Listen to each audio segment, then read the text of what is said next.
Bán đi anh. Chứ đâu kia nha. Bây giờ phải bán lên đi bán ở buổi sáng. Phải chia không chẳng bây giờ thôi. Đang đến phòng.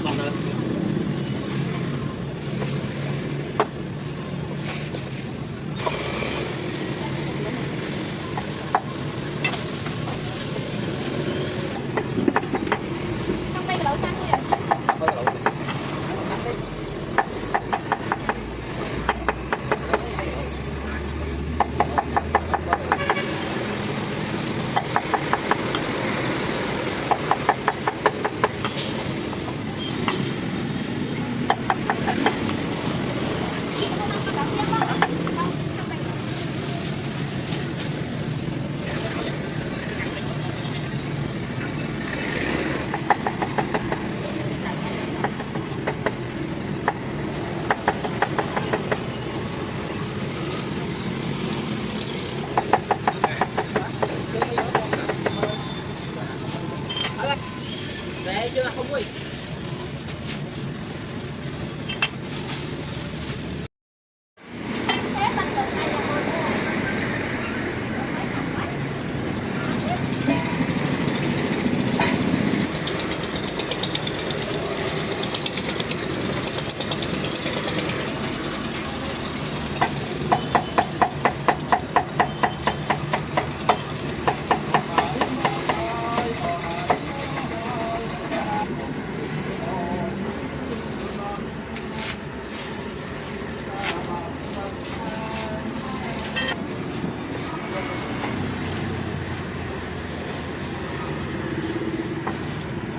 Trời ơi.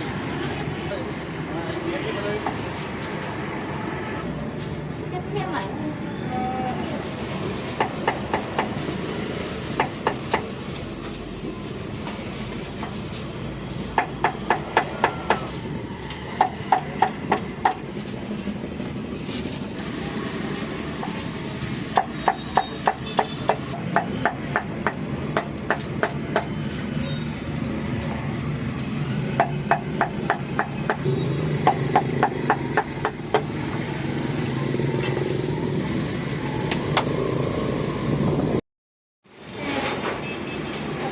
Giờ không biết hết, không biết. Bên trong tôi gì? Nè. Cho cả trăm này. Trăm này sẽ cho anh chơi vậy, trăm này. Ca đã hao vậy hả?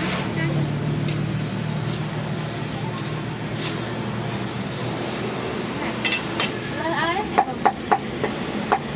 Đây ăn quen nhưng mà sao trong đây nhìn quen đi. Con sẽ nhìn vào gối đi thôi.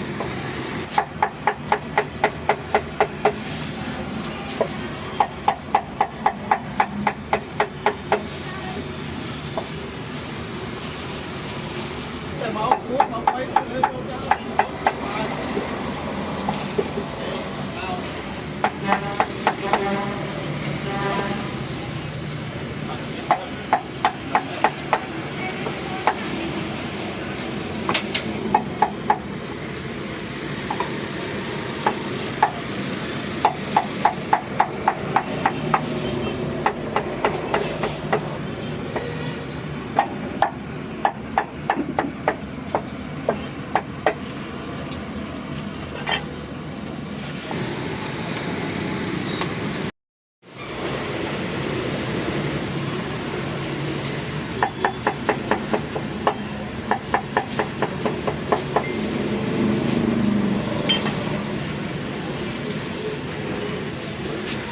Màu như thế nào?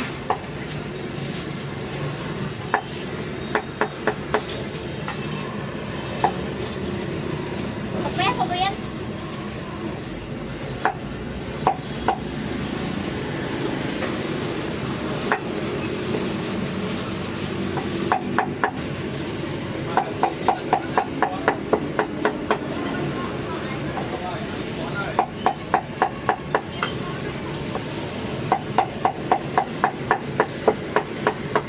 Xương tôi mà Con xương con không phải. đâu có.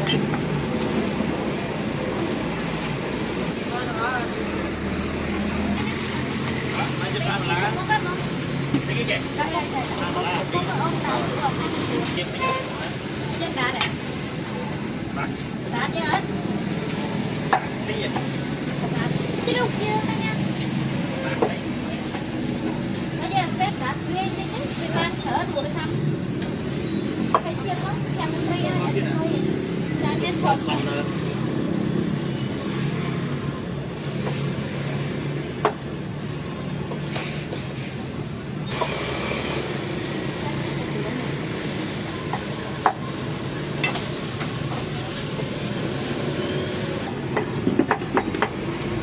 Không bay cái lỗ sang thôi à.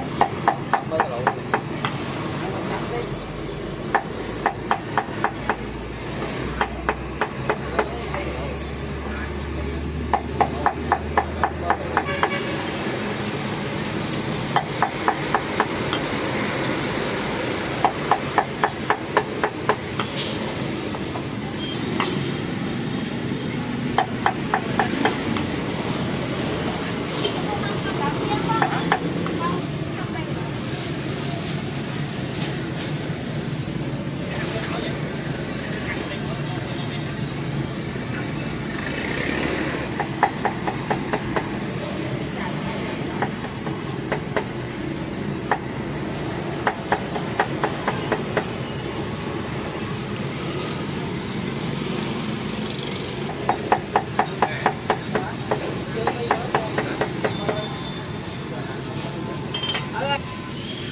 Để chưa là không vui.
Thì mấy